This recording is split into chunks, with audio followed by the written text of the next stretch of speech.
I stood at the threshold of my mother-in-law's house, listening to the voices behind the door. I had come to pick up Masha after the weekend, as my husband usually did when I worked the night shift at the hospital. But the voices were tense, sharp. Something was wrong. My hand froze on the doorknob. Do you understand that she might find out everything? It was the voice of Sergey, my husband. Strangely tense, even frightened. She won't find out unless you're a wimp, Galina Petrovna snapped. My mother-in-law. I've thought of everything. You've already transferred the apartment to me. The dacha is registered to Oleg. By the time of the divorce, you won't have anything on paper. She'll get her share of the one-room apartment that we bought during the marriage, and that's it. And the real property will remain in the family. My heart sank. I pressed myself against the wall, forgetting to breathe. Mom, but this is illegal. Sergey's voice trembled. What's legal is what hasn't been proven. My mother-in-law cut me off. Listen to me. The documents were drawn up a year ago, backdated. You allegedly sold me the apartment for a symbolic sum. There's a receipt. Witnesses will be found. She won't prove anything. The main thing is to file for divorce quickly, before this fool suspects anything. But Masha will stay with you. We'll prove that the mother works around the clock and doesn't take care of the child. I'll find witnesses, neighbors, teachers. Money solves everything. The world swam before my eyes. I always knew that Galina Petrovna didn't like me. But this was a betrayal. Cold, calculating, methodical. What if she finds out about Svetlana? Sergey suddenly asked, and there was such a note in his voice that everything inside me went cold. My mother-in-law laughed briefly. Evil, especially keep quiet. If she finds out you've been dating this, for 2 years, you'll lose everything. Let him think he just fell out of love. Play the role of an unhappy husband whose wife doesn't pay attention to him. The judge will sympathize. 2 minutes. Just 2 minutes, and my life fell apart in pieces. 12 years of marriage. For 12 years I slaved away as a nurse so that we could buy a bigger apartment to save for Masha's future. For 12 years I believed that we were a family, but it turned out I'm just a fool who is going to be robbed. And throw it away. My hands were shaking. I wanted to burst in there, scream, break the dishes, but I suddenly saw myself from the outside, a disheveled, screaming woman who would be recorded as a witness, photographed on a phone, used against me in court. An unbalanced hysteric, an inadequate mother. No, this can't be done. I turned around silently and walked out into the street. I got into the car, gripping the steering wheel with whitened fingers. I have to think. 15 minutes later I returned, loudly slamming the car door, walked to the house, rang the doorbell, pasted a smile on my face. And it was you, Galina Petrovna, who opened the door with a stony face. Hello. You've come for Mashenka. Sergey came out of the room, ordinary, familiar, alien. I looked at him and understood that I don't know this man. I don't know him at all. Hello, darling. He kissed me on the cheek. I didn't flinch. I smiled back. Hello. How are you, Masha? How was she acting? We said the usual things. I picked up my daughter, packed her things, and said goodbye. Masha chatted about cartoons the whole way home, and I nodded, listening half-heartedly. At home, I put my daughter to bed and sat down at the laptop. The first thing was the documents.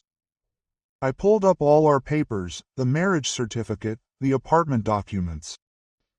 So, a year ago, Sergey actually allegedly sold a 3-room apartment to his mother. I didn't even know. A handwritten receipt, a ridiculous amount, 300,000. The dacha in my brother's name. How could I have missed that?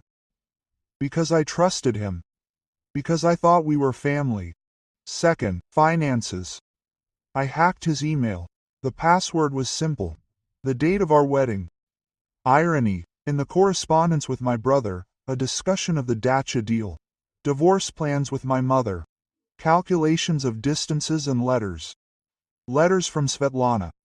Photographs. A confession. 2 years. 2 damn years. Third. I called another lawyer. In the middle of the night. Tanya, I need help. Urgently. We met this morning at a cafe.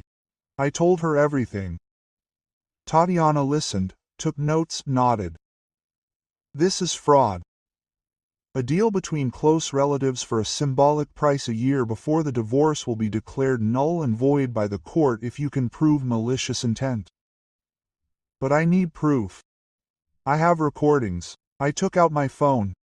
That night, I returned to my mother-in-law's house and recorded their entire conversation through a slightly open window. Not legally, but fairly. Tatiana smiled formally. This isn't proof, but it might have an impact. Let's do it differently. You're filing for divorce first. Now. At the same time, the claim for invalidation of the transaction. A request to the bank for all his accounts. An inventory of the property. I know a good appraiser. And Masha, it will be more difficult with the child, but you have a stable job and good references. We will collect counter-testimonials from your colleagues, from the teachers. Yours, my mother-in-law wants to play dirty. We know how to do it too. 2 days later, I filed for divorce. Sergei was shocked. I saw it on his face when the courier handed him the documents. That evening, he burst into the house. What does this mean? You filed for divorce? I was calmly chopping vegetables in the kitchen. And what did you want? You beat me to it. What are you talking about? I turned to him, looking straight into his eyes. About your Svetlana. About the deals with the apartment and the dacha, or about how your mom taught you to deceive me. His face turned white. Were you eavesdropping? I overheard it by accident. But that was enough. He tried to make excuses, lie, play on my pity. I remained silent. When he fell silent, I said, just pack your things or I'll call the police. The trial was long and dirty. Galina Petrovna hired a lawyer, tried to prove that the deal was legal. But Tatiana found inconsistencies, money transfers, neighbors' testimony, which they saw that my mother-in-law had never lived in that apartment. An examination of the documents revealed alterations and traces of forged dates. Sergei and his mother tried to sue Masha, found a neighbor who was bribed by my mother-in-law as witnesses. But the kindergarten teachers, my colleagues, even the local police officer, all sided with me. Masha herself told the judge that she wanted to live with her mother. The court made a decision 6 months later. The transaction was declared invalid. The property was divided in half. The apartment, the dacha, the savings. Masha stayed with me. Sergei was assigned alimony. When I left the courtroom, Galina Petrovna was standing against the wall, aged and hunched over. She looked at me with hatred. I stopped next to her. You wanted to deceive me, to use what I trusted. But you know what? I turned out to be not such a fool as you thought. She was silent. I continued walking towards the exit, towards the light, towards a new life. A year later, Masha and we moved to a different neighborhood. I got a promotion at work. My daughter started a new school and made friends. Sometimes in the evenings, while putting her to bed, I remembered that evening at the door when the world collapsed, but I didn't break, because a woman becomes strong not when everything is going well for her, but when she's been betrayed and is able to pick herself up, dust herself off, and move on with her head held high. Thank you for listening to the end. If you found this story interesting, subscribe to the channel and like it so you don't miss new videos.